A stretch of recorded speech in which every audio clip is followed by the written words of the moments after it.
대치동에서는 공부 어떻게 시키는지 궁금하신가요? 그렇다면 집중하세요. 대치동에서 수학 공부 소스를 한아름 들고 오신 우리 고대원 원장님 나오셨습니다. 안녕하세요. 안녕하세요. 안녕. 아유, 반갑습니다. 안녕하세요. 네. 저는 대치동에서 학생들에게 수학하고 학습 습관을 가르치고 있는 고대원이라고 합니다. 아, 네. 아니, 원장님이신데 지금 외모는 원생 수준이에요. 네, 정말로 동안이세요. 감사합니다. 네. 피부가 너무 좋으세요. 감사합니다. 그러게. 학부모님 중에 한 분이 피부과 의사님이 계셔가지고 아, 정기적으로 도움을 받고 있습니다. 그러면 그럼 그걸로 품앗이 하는 거예요? 네, 그렇습니다. 점수를 많이 올려주셨나 봐요. 자, 오늘 저 이제 수학 얘기 네. 위주로 하게 될 텐데 대치동에도 그 수학을 싫어하는 학생들이 있겠죠? 그럼 물론입니다. 네. 왜냐하면 수학이 학생들에게 가장 고통을 주고 있는 학문 중에 하나이기 때문에 수학을 좋아하는 학생보다는 수학을 싫어하는 학생이 훨씬 더 많다고 보시는 게 맞을 것 같습니다. 아, 근데 왜 이렇게 수학 싫어하는지 모르겠어요. 왜 그럴까요? 저는 두 가지 원인이 있다고 생각하는데요. 첫 번째로는 수학의 특징이 있고요. 하나는 수학의 잘못은 아니지만 그 어려운 부분이 있습니다. 그 수학 특징으로는 세 가지가 있는데 첫 번째로는 지름길이 없어요. 이게 무슨 말이냐면 외국어 같은 경우에는 외국에 다녀오면 자연스럽게 습득되는 게 있잖아요.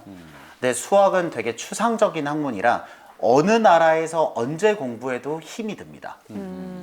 그리고 이게 만들어지는데 시간이 오래 걸려요. 이게 약간 근육이랑 비슷하거든요. 그래서 만들어지는데 오래 걸리고 그리고 무너지긴 쉬운 예민한 성격을 갖고 있기 때문에 학생들이 수학을 매우 싫어하는 것 같고요.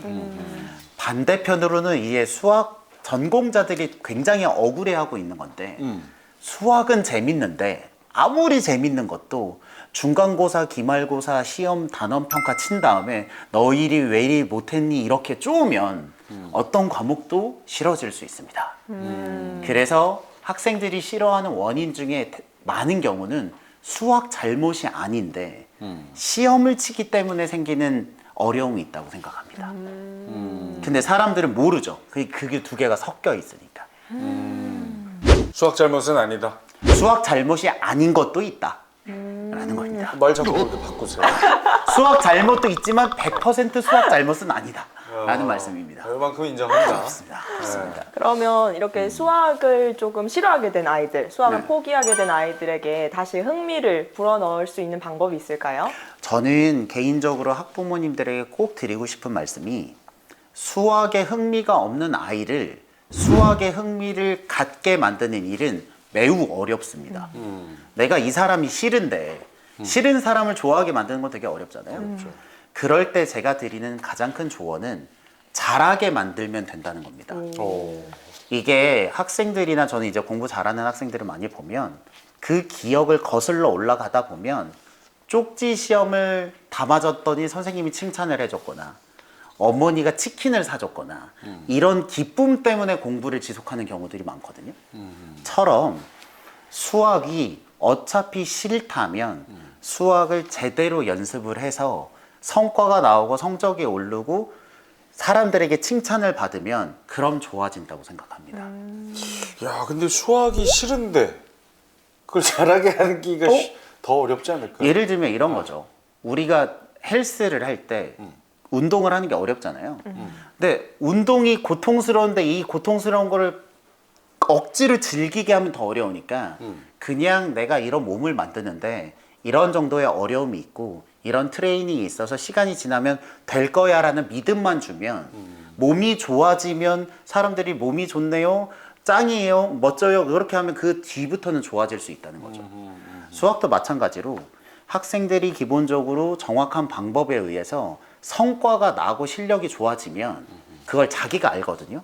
그러면 그 발전하는 모습이 재밌기 때문에 수학에 흥미를 가질 수 있을 거라고 생각합니다. 그러니까 그 맛을 네, 그 맛을 느껴야 된다는 거죠. 느끼게 해주면 네. 알아서 더 느끼고 싶어한다. 그러면 이제 입시에 성공하는 아이들의 특징 네. 탑3를 준비해 오셨는데 네. 우리 같이 확인해 보도록 할게요. 네. 네. 무던한 아이. 이게 무슨 말일까요? 이게 무던한 아이가 조금 오해를 하실 수도 있는 말인데 이런 거 있잖아요. 초등학교 때 너무 반짝반짝거리고 얘는 무조건 영재가 되고 천재가 될 거야 했던 친구들 중에서도 나이가 지나면 평범해지는 경우들이 있습니다. 실제로 제가 만난 명문대생들의 가장 대부분의 특징은 서경석 씨처럼 예를 들면 그냥 봤을 때 무난하고 열심히 하고 잘할 것 같은 사람이 공부를 잘합니다. 이게 무슨 말이냐면 나 안 그랬는데. 그래요? 나 통통 튀었어요. 그래요? 왜 함부로 제 과거를. 죄송합니다. 이게 제가 봤을 때 서경석 씨를 봤을 때 이게 뭐 네. 그런 것처럼 생각보다 학년이 올라가면 공부량이 많아지고 공부를 잘하는 애도 5시간이 걸리고 공부를 못하는 애도 9시간이 걸리는 게임이 들면 그 5시간을 견디기가 어려워요. 그래서 생각보다 재능이 뛰어난 친구보다 그 스케줄을 묵묵히 견디는 학생들이 잘하는 경우들이 많습니다. 그래서 생각보다 명문대 학생들을 보면 얘가 특별한 게 없는 것 같은데 얘가 왜 이렇게 공부를 잘했지라고 하면 그 뒤에 있는 그 스케줄을 묵묵히 견뎠던 친구들이 더 많습니다. 그래서 첫 번째는 저는 무던한 아이라고 생각을 하고요. 바꿔 말하면 좀 인내심 맞습니다. 강한 친구, 성실한 친구. 그게 실은 처음 봤을 때 첫인상이 강하진 않더라도 공부가 하루 이틀에 끝나는 게 아니기 때문에 그렇죠. 3년 이 정도의 일정과 성실함을 견딜 수 있는 친구들이 결국에는 잘하게 되더라고요. 그 이제 그 예외인 경우가 이제 통통 튀는데 성실하기까지 하더라. 그런 경우는 환경부장님. 죄송합니다. 그런 분들을 저희가 TV에서 만날 수 있는 거죠. 맨날 축구장에서 아이들과 막 땀 흘리는데 또 할 땐 집중하고 성실한. 예, 감사합니다. 아니 왜냐하면 이제 어릴 때 너무 친구들한테 무던하다 그러면 조금 싫어할 수도 있거든요. 그럴 수도 그게 있죠. 결코 이렇게 칭찬같이 안 들릴 수 있는데. 그게 그래서 저는 학부모님들이 무던한 거 혹은 평정심을 가지고 있다는 말이랑 비슷한데 긍정심. 잘해도 자만하지 않고 그렇지. 못해도 좌절하지 않는 그 마음의 선을 지키고 있는 학부모님과 학생들이 공부를 제일 잘할 가능성이 높습니다. 상당히 재밌습니다. 입시에 성공하는 아이들의 특징 우리 네. 고 선생님께서 그동안 보아오신 네, 거 맞습니다. 통계 내신 거예요. 두 번째. 네, 두 번째는 호기심이 많은 아이. 오호. 의욕이 없는 친구를 의욕을 만들어주기는 어렵습니다. 근데 학습을 하면 좋죠. 근데 너무 많은 학습을 시켜버리면 궁금한 게 없습니다. 그런 친구들을 앞에 앉히고 교육을 하면요, 이거는 되게 어렵습니다. 수학을 전달하는 문제가 아니라 에너지가 없는 친구에게 에너지를 불러일으키는 건 어렵거든요. 그래서 적절히 학생들 일과 중에 특정 부분은 학생들이 이런 호기심과 의욕과 에너지를 채울 수 있는 그 칸을 마련해야 하는데 그 칸이 잘 마련된 친구들이 끝까지 잘 되는 경우들이 있습니다. 근데 많은 경우에 앞에서 그 에너지를 다 써버리면 그때는 잘하는데 그 뒤가 더 나올 게 없는 경우들이 있습니다. 지금 말씀을 조금 더 깊게 들어가 보면 선행학습 너무 심하게 하는 경우가 있는 거죠. 호기심이 근데 사라져 버리죠. 그런 경우들이 있죠. 근데 이게 일괄적으로 말씀드리기가 어려운 게 우리 영재 발굴단 같은 데 나오는 친구들이 있잖아요. 그 친구들에게는 우리가 봤을 때 너무 힘든 활동이 그 친구들에게는 힘든 활동이 아닌 경우들이 있어요. 적당한 활동. 네. 그게 예를 들면 6학년한테 6학년짜리만 무조건 해야 돼가 어떤 사람들에게 너무 지루할 수도 있거든요. 그러니까 그 체급과 무게를 학생의 수준에 맞춰서 조절을 하는 게 필요한데 그 적당이라는 걸 맞추는 게 굉장히 어렵습니다.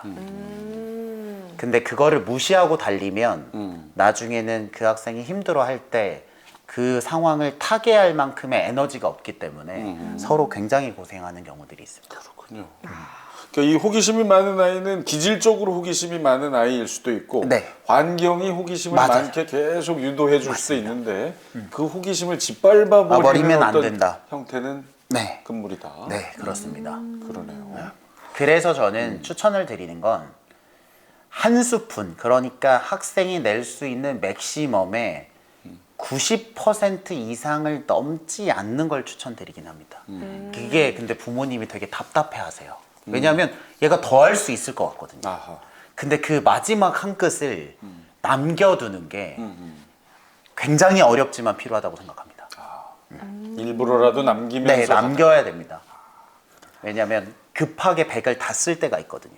근데 100을 다 쓴 애는 급할 때 그 100을 넘는 에너지가 없기 때문에 그때 많이 다칩니다.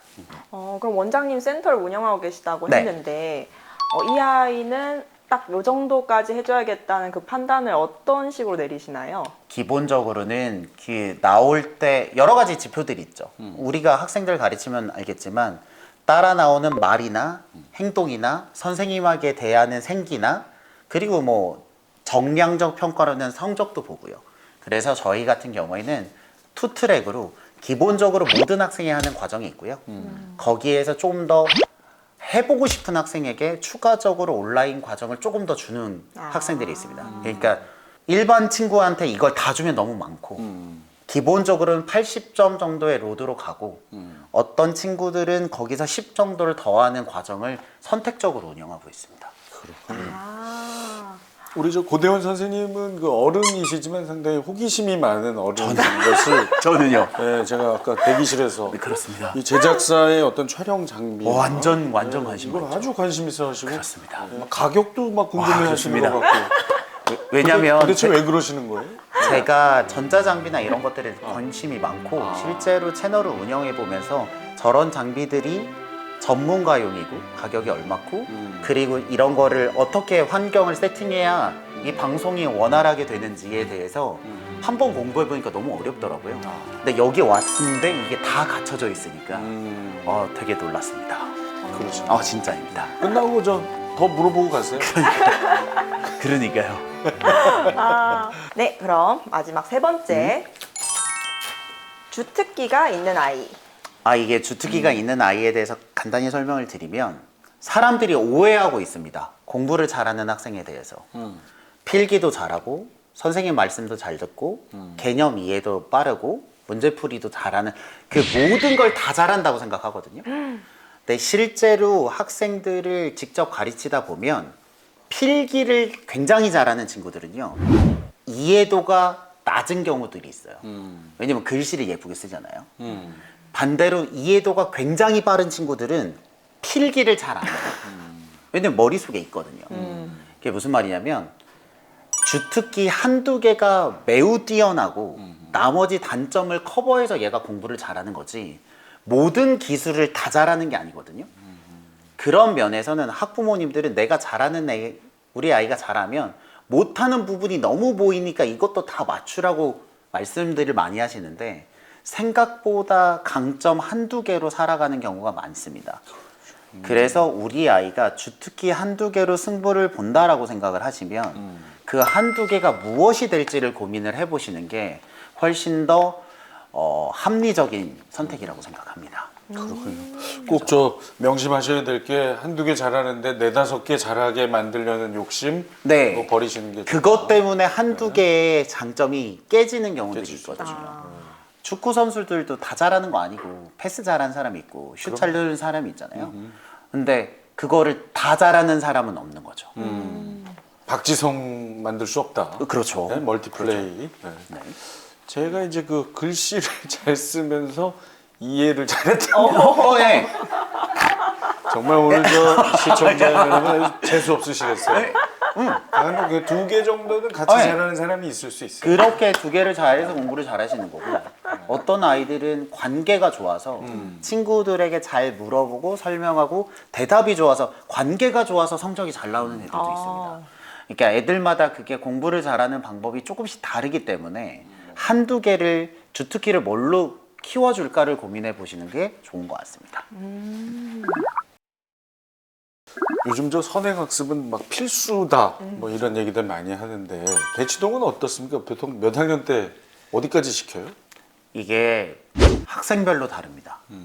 제가 이 질문을 드릴 때 항상 해드리는 답변이 어디까지 공부를 시켜야 되나요랑 얼마가 있어야 부자가 되나요랑 같은 질문입니다. 사람마다 어느 정도가 부자의 기준인지는 다 다르잖아요. 그런 만큼 교육이 특히 대치동 같은 경우엔 천차만별입니다. 정말로 교육에 올인한 분들은 되게 빨리 많이 시키는 경우도 있고요. 대치동에 있지만 아예 안 시키는 분들이 있습니다. 그래서 그 사이에서 내가 어느 정도 속력이 나에게 적당한지를 잘 가늠하는 게 이곳에서 좋은 성과를 거두는 저는 핵심이라고 생각합니다. 기본적으로는 그래서 제일 빠르게 하는 친구들은 초등학교 3, 4학년에 고등학교를 하는 친구들도 있고요. 느린 친구들은 현행을 다시 하는 친구들도 있습니다.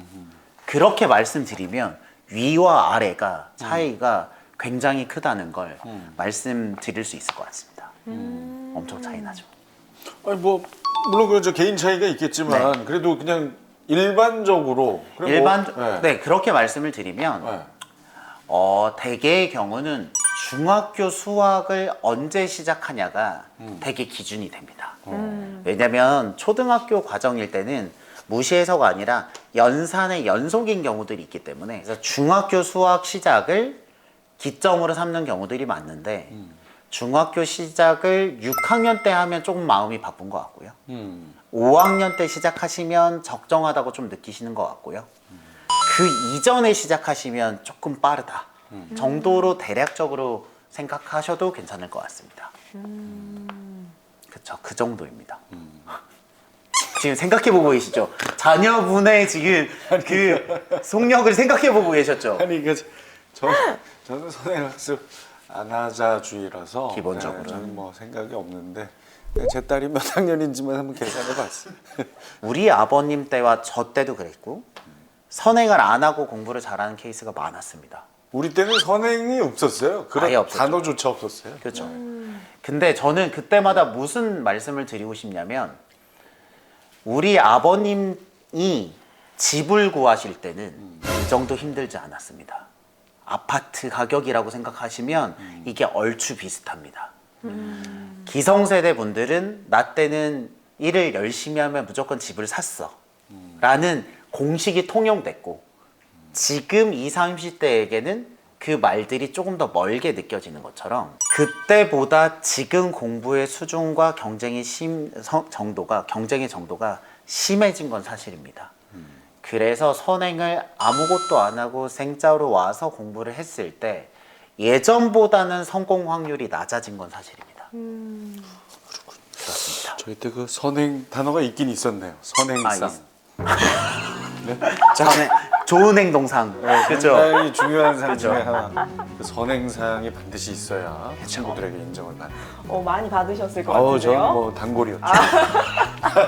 오늘 저 여러모로 재수 없으시겠습니다. 죄송하게 생각합니다. 하긴 뭐 세월이 많이 흘렀으니까 그쵸. 바뀌었고요. 그러면 부모님들께서 아이를 선행을 시키고 있는데 지금 잘 따라오고 있는 건지 이렇게 좀 의심이 되실 때가 많으신 것 같아요. 그러면은 아이 수준을 어떻게 확인을 하면 될까요? 이걸 저는 진실의 문이라고 표현을 하는데 인생에서 한 번쯤 맞이해야 됩니다. 우리 아이의 진짜 실력을 확인하는 길이죠. 가장 쉬운 방법은 두 가지입니다. 첫 번째로는요, 자기가 배운 내용을 써보거나 말하라고 하면 티가 납니다. 그것을 말하면 개념의 체계잖아요. 말을 하는 그 짜임새를 보고 우리 아이의 머릿속에 이 수학 개념 틀이 어떻게 들어가 있는지가 그려집니다. 물론 전제는 그 말을 했을 때 판별할 수 있는 지식이 부모님한테 있어야겠죠. 첫 번째. 두 번째로는 문제풀이요. 그러니까 학생이 학원이든 학교에서든 배웠던 문제집이 있잖아요. 그 중에서 어려울 만한 것들을 다시 깨끗한 상태로 줘서 푸는지를 보면 진실의 문이 열립니다. 내가 진짜 푼 건지, 선생님 필기를 옮겨 쓴 건지, 답안지를 참고한 건지가 내 눈앞에서 풀면 거짓말을 할 수 없습니다. 이 두 개가 가장 확실한 방법입니다. 왜냐하면 시험을 잘 보는 건 찍어서 맞출 수도 있거든요. 근데 이렇게 전문가, 예를 들면 수학 선생님 2명 앉아 있는데 이 문제 풀어봐 라고 하면 그 앞에서 푸는 건 거짓말을 할 수 없잖아요. 그래서 물어보는데 개념과 문제풀이를 구분해서 샘플로 정기적으로 확인을 해보면 단원평가 점수보다 훨씬 확실합니다. 그거를 그러면 저 부모님이 이제 가능하시면 정기적으로 충분히. 해보면 될 텐데 하나 걱정되는 건 이제 아빠 엄마가 갑자기 막 아유, 이런 느낌으로 다가가면 아이에게 마음의 상처를 줄 수도 그쵸. 있잖아요. 그럴 때 좀 이게 좀 거부감 없이 접근하는 방법이 뭐가 있어요? 그래서 대개는 이런 걸 부모님이 할 수 있지만 안 하시는 경우들이 있어요. 대치동에서도 공부를 잘하지만 우리 아이와 돌이킬 수 없는 강을 건널까 봐 못하는 경우들이 있으면 자기 사촌이나 선생님이나 예를 들면 수업을 안 들어도 좋으니 그거를 점검할 수 있는 사람들을 정기적으로 뭐 일주일에 뭐 한 번이든 한 달에 한 번이든 모셔와서 그때 그 잠깐의 시간만 계속 할애를 하면 학생이 되게 정직한 게 이거를 집에 와서 다시 점검하는 과정이 있을 거야 라고 생각할 때 공부하는 퀄리티와 이런 점검인 없을 거야 라고 생각할 때 퀄리티가 많이 다릅니다. 그래서 주변에 도움을 받으실 수 있는 분에게 정기적으로 시간을 많이 할애 안 해도 좋으니 그런 확인 절차 일정을 끼워 넣기만 하면 분명히 좋아질 수 있습니다. 그렇군요. 그렇습니다. 그럼 선행할 때 문제집은 어느 정도까지 풀어야 다음으로 넘어가도 될까요? 기본적으로는 개념 문제집 한 권, 심화 문제집 한 권을 추천드립니다. 이게 왜 기본과 심화를 말씀드리냐면 사람이 마음이 조급해지면 기본 과정하고 그 다음 기본 과정을 하고 기본 과정을 합니다. 그러면 속도가 2배 빨라지잖아요. 그래서 문제집을 건너뛰는 경우들이 있는데 그 과정의 심화 문제집을 안 풀면 그 다음 과정의 기본 문제집이 너무 어려울 때가 있어요. 그렇기 때문에 저는 기본적으로 개념과 심화 2권은 무조건 풀어야 된다고 추천을 드리고요. 거기에 유형이 많은 문제집들이 있어요. 그거를 기본과 심화 사이에 하나를 껴주면 이렇게 3권 정도 하면 조금 더 안전하다라는 말씀을 꼭 드리고 싶습니다. 그리고 점수에 관한 이야기를 드리면 선행을 할 때는 대략 80점 정도 나오면 괜찮습니다. 아까 전에 말씀드린 것처럼 100점을 만들려고 하다가 그 다음 공부를 안 하는 경우가 있어요. 그러니까 80점 정도를 목표로 2권에서 3권 정도 푸시면 나쁘지 않습니다. 자, 그러면 만약 선행 학습이 필요하고 네. 적절하다고 판단되는 학생이 있을 때 네. 그럼에도 불구하고 이제 그 친구는 싫어할 수 있잖아요. 그쵸. 예, 그 부작용 없게 공부하게 할 수 있는 방법. 저는 3가지 정도를 추천드리고 싶은데요. 첫 번째는요. 어리광을 부릴 때 부릴 수 있게 해주셔야 됩니다. 이게 무슨 말이냐면 학생이 자기의 인지보다 어려운 공부를 하는 거잖아요.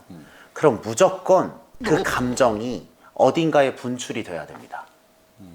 그러니까 부모님들이 너무 당황하는 게 공부할 때는 어려운 거 풀다가 왜 나한테 이렇게 어리광을 부리지? 얘가 공부를 이렇게 잘하는 애인데? 라고 생각하면 이해가 안 될 수 있는데 학부모님들이 밖에 나가서 정말 힘든 일을 하고 돌아왔을 때 퍼질 수 있잖아요. 그런 것처럼 학생이 그 공부를 하면서 쓴 에너지를 풀 수 있는 환경을 제공해 주시는 게 전 좋은 것 같고요. 2번째로는 평정심을 가지고 봐주시면 좋겠다는 게 아까 전에 공부 잘하는 애가 무던하다는 것과 동일하게 잘해도 자만하지 않고 못해도 좌절하지 않게 그 안정감을 줄 수 있는 지도를 해주시는 게 좋을 것 같고요. 3번째로는 그렇게 기본적인 세팅이 됐으면 학생에게 자율권을 주시는 게 중요해요. 저희가 뭐 일을 할 때나 이럴 때 제 상사가 그거 마이크로 매니지먼트라고 하는데 모든 행동을 다 지시하며 하기가 싫잖아요. 우리 아이가 공부를 잘하고 잘할 수 있다라는 믿음이 어느 정도 있으면 그 학생이 자율적으로 시간을 쓰거나 스케줄을 관리할 수 있는 그 영역을 만들어 주시면 그러면 조금 더 길고 안전하게 공부를 오래 할 수 있다고 생각합니다. 세 가지 반드시 그렇습니다. 명심해야 되겠네요. 네. 자, 보통 이제 초등학교, 중학교 때까지는 어느 정도 그렇죠. 했는데 고등학교만 가면 수학이 이게 영 안 된다. 이런 얘기 부모님들이 참 그렇죠? 많이 많이 하세요. 하시죠. 왜 그래요? 이게 아까 전에 말씀드린 진실의 문과 관계가 있습니다. 아, 그 학생은 중학교 때도 잘 못했는데 중학교 때 티가 나지 않다가 고등학교 때 티가 났다라고 해석하시는 게 좀 더 정확합니다. 왜냐하면 중학교는요, 그 문제를 돌이켜 보시면 알겠지만 답들이 간단하고요, 보면 보이는 것들이 있습니다. 그래서 이게 정교하게 논리적으로 만들지 않아도 시험을 잘 보는 경우들이 있거든요. 근데 고등학교 수학은 답 자체가 A가 1보다 클 때 뭐뭐뭐, A가 1일 때 뭐뭐뭐, A가 1보다 작을 때 뭐뭐뭐 이렇게 나와요. 찍을 수가 없습니다. 그렇게 되면 내가 중학교 거는 이 정도 해도 점수가 잘 나오고 잘 넘어갔는데 고등학교 과정부터 안 넘어가지는 겁니다. 그게 중간고사, 기말고사 점수에 나온다고 생각하시면 훨씬 마음이 편해집니다. 자, 그러니까 원래부터 못한 거네요. 네? 그렇다고 보는 게 맞습니다. 좀 조심스럽게 말씀하시지만 예, 그렇습니다. 원래부터 못한 거고 정확- 반드시 진실의 눈을 문을 확인하면 됩니다. 확인을 해서 미리 좀 진단을 해야 된다. 수학 개념부터 탄탄히 쌓을 수 있는 특급 소스를 준비해 오셨어요. 자, 하나하나 공개해 보겠습니다. 3번 네. 포스트잇 필기. 그냥 포스트잇을 쓰는 거고요. 이렇게 보여드리면 이렇게 문제집을 필기한 내용들을 베껴서 쓰는 건데요. 이게 좋은 게 뭐냐면 두 가지가 있습니다. 첫 번째로는 그 시간에 딴짓을 했는지 안 했는지 확인할 수 있습니다. 제가 1번 풀이를 할 때 1번에 포스트잇이 안 붙어 있으면 이 친구는 논 겁니다. 그러니까 이 수업에서의 긴장감을 늦출 수 없고요. 두 번째로는 학생들이 나중에 이 결과물을 보잖아요. 이게 되게 공부가 멘탈 게임이기 때문에 질문이 있습니다. 요렇게 생겼어요. 이 문제집을 보면 이 학생은 공부를 열심히 한 것 같으세요? 안 한 것 같으세요? 열심히 열심히 한 것 했네요. 같은데요. 그 자기가 한 교재를 보고 열심히 한 것 같은 티가 나는 게 이 포스트잇 필기의 가장 좋은 점 중에 하나입니다. 실제로 이 학생은 수학에 자신감이 없었는데 이렇게 필기를 하면서 붙여놓으니까 누가 봐도 열심히 했다라는 칭찬을 듣는 거예요. 그러니까 그 다음 수학 문제를 푸는 용기가 생겼습니다. 그래서 선생님이 해주는 필기를 노트나 이런 교재에 흩뿌려서 날려버리지 말고 그걸 포스트잇에 담아서 교재에 붙여놓으면 내가 했던 노력을 쉽게 확인할 수 있는 징표가 됩니다. 그래서 교과서에도 할 수 있겠네요. 그렇죠. 교과서로도 할 수 있고요. 실은 노트를 따로 준비하는 친구들이 많은데 이게 나중에 좀 어려운 게 뭐냐면 노트랑 문제집이 따로 놀아요. 그럼 노트를 보면 153쪽에 3번이 뭐였지를 훑어보다가 안 보거든요.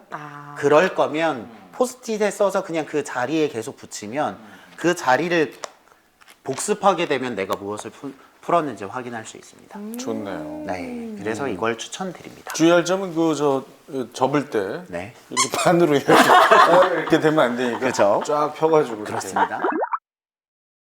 네, 2번이 또 되게 궁금해지는데요. 2번은 시험 대비용 오답 노트. 이게 사람들이 왠지 오답 노트는 해야 될 것 같은 느낌 있잖아요. 그렇죠. 네. 근데 실상 오답 노트를 만들어 보면 잘라서 붙이는 게 굉장히 번거롭습니다. 그래서 실제로 끝까지 하기가 어렵고요. 그래서 저는 이제 다양한 시행착오 끝에 제가 찾은 최적화는 문제집을 활용하는 겁니다. 그래서 제가 추천드리는 건 문제집을 2권 사는 거예요. 그래서 첫 번째 문제집은 그냥 풉니다. 그래서 거기서 틀린 것들이 있잖아요. 첫 번째 틀려서 고친 것들은 단순 계산일 수 있기 때문에 걔는 넘어가고요. 그러니까 한 번 틀려서 다시 풀었는데도 틀린다. 그러니까 2번 틀린 것들은 두 번째 문제집에 표시를 해둡니다. 그러면 그 두 번째 문제집에 표시된 것 자체가 오답 노트거든요. 거기 위에 포스트잇으로 풀이를 붙여서 올리면 나중에 그것을 떼서 다시 풀 수 있습니다. 그렇군요. 아니 그러면 아주 좋은데 그 돈이 좀 들겠네요. 그렇죠. 문제집을 한 권 더 쓰는 돈이 있는데 네. 생각해 보시면 사교육을 받는 돈을 생각하면 교재를 한 권 더 사는 비용은 아깝지 않습니다. 관련해서 마지막 팁을 말씀드리면 사실 때 같은 시기에 문제집 2권을 사셔야 됩니다. 이게 무슨 말씀이냐면 문제집도 연도별로 계속 개정판을 내거든요. 2021년에 샀던 문제집과 2022년에 산 문제집이 똑같은 문제집인데 문제의 배열이 다를 수 있습니다. 그래서 사실 때 2권을 사시는 걸 추천드립니다. 그렇죠. 문제집 배열이 많이 달라요.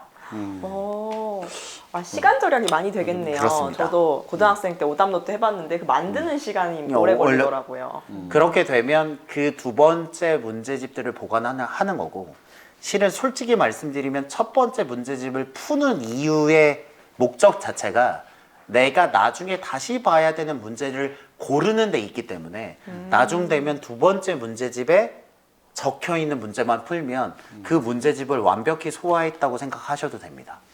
그렇군요. 자, 첫 번째 공부 비법은 백지 테스트. 백지 테스트는요, 제가 이제 수업에서 쓰고 있는 교재인데요. 이게 개념 교재예요. 수학은 2개로 이루어져 있습니다. 개념 학습과 문제풀이잖아요. 근데 대부분의 경우는 개념을 배우면요, 시험을 문제로 봐요. 그렇지 않나요? 그러니까 개념이 잘 되어 있는지 아닌지를 확인할 길이 없습니다. 잘 생각해 보시면 학생들이 보는 모든 문제풀이 학생들이 보는 모든 평가는 문제풀이거든요. 그렇죠. 그래서 저희들은 어떻게 하냐면 개념을 배우면 배운 개념을 써보게 시킵니다. 이런 교재가 있으면 배웠던 개념들을 써서 하나라도 틀리면 그 파트를 다시 외우게 하고요. 다 맞았을 경우에만 이렇게 도장을 찍어주거든요. 이게 아까 전에 말씀드렸던 그 진실의 문을 확인하는 과정입니다. 이렇게 해서 내가 배운 수학 개념을 부분으로 나눠서 외워서 체득해서 써보는 연습을 계속하면 이게 수학 개념이 얇게 펴서 바르지 이 친구 몸에 체득이 되거든요. 얇게 발라서 만든 실력은 쉽게 무너지지 않습니다. 그래서 개념을 배웠다면 그 배운 개념을 말하거나 쓰거나 쓰는 게 실은 많은 학생을 보는 게 더 쉬우니까 써보게 하는 백지 테스트, 더 나아가서 백지 개념 테스트를 해보시는 걸 추천드립니다. 그 개념 습득하고 이해를 했는지 확인하는데 아주 완벽한 도구가 되겠네요. 근데 이게 처음에는 좀 고통스러운 게 왜냐면 문제는요, 문제를 풀면서 찍을 수 있는 여지가 있잖아요. 근데 예를 들면 이렇게 생기면 어느 하나 기댈 데가 없잖아요. 그렇죠. 네. 거기서 나오는 그 말이 진실의 실력입니다. 그야말로 저 백지 테스트는 완전 옷이 홀라당 벗겨지네요. 완전 벗겨지는 겁니다. 그 학생들이 싫어하겠어요, 고대원 선생님. 근데 이게 학생들이 뭐라고 생각하냐면 제가 하고 싶은 말은 학생들이 배웠던 개념이 훨씬 더 완성도를 높여야 너가 원하는 수준의 결과물을 얻을 수 있어라는 교훈을 주고 싶었던 거죠. 그러면 가정에서 이 방법을 따라해보고 싶은 부모님들 있을 수 있을 것 같은데 저는 아무래도 초등학생들 가르쳤다 보니까 초등학생들이 자꾸 떠오르거든요. 처음 이걸 해보는 초등학생들한테 어떤 식으로 가르쳐주면 되나요? 전체 교과서의 3분의 1을 줄을 치고요. 줄 친 거에 3분의 1로 개념 노트를 만들면 그러면 얼추 양이 적당합니다. 그러면 그 9분의 1을 머릿속에 외워서 써보는 연습을 하면 나머지 9분의 8은 9분의 1로 만든 뼈대 위에 붙기 때문에 훨씬 더 익숙해질 수 있는데 많은 경우에 그 100%를 한 번에 외우려고 하다가 안 되는 경우들이 많습니다. 그렇군요. 그 정도면 충분합니다.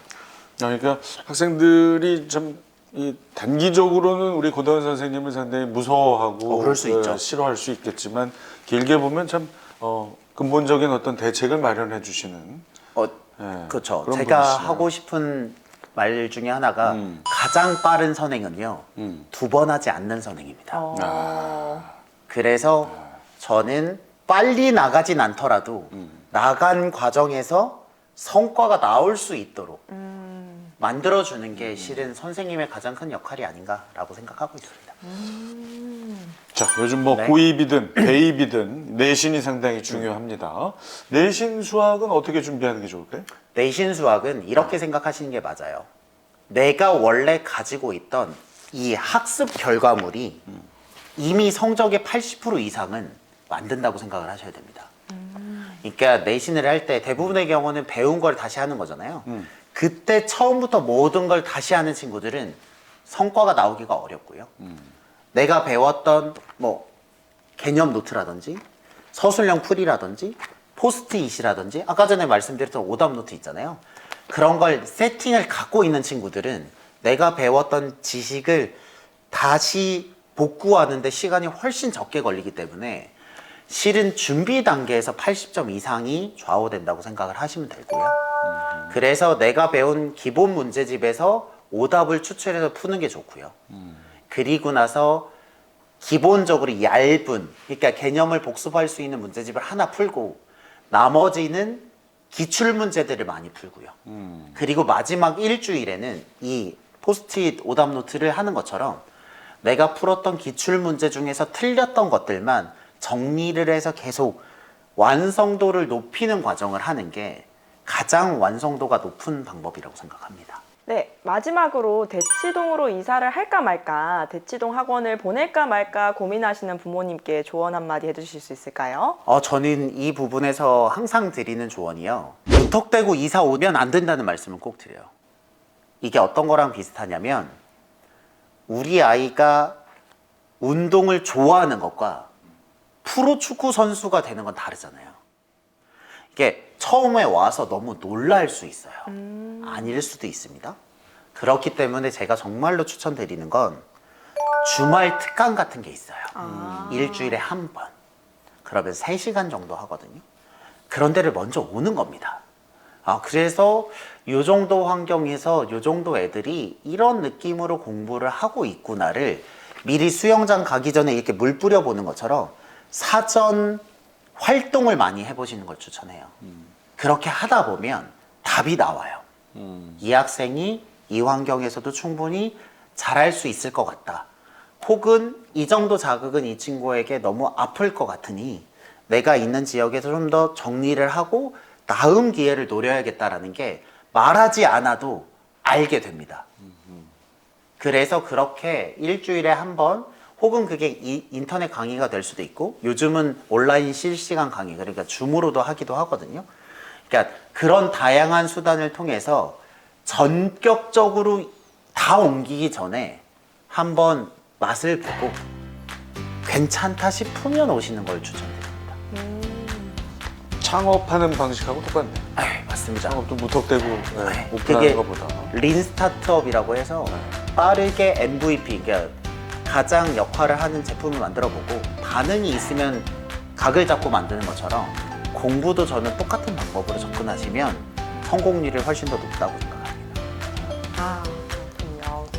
네, 우리 고대현 원장님께서 영양가 만점인 수학 소스를 전해주셨습니다. 정말 감사합니다. 네, 감사합니다. 감사합니다. 자, 에듀소스 구독과 좋아요, 알림 설정 꼭 부탁드립니다. 저희는 더 맛있는 교육 소스를 들고 찾아오겠습니다. 감사합니다.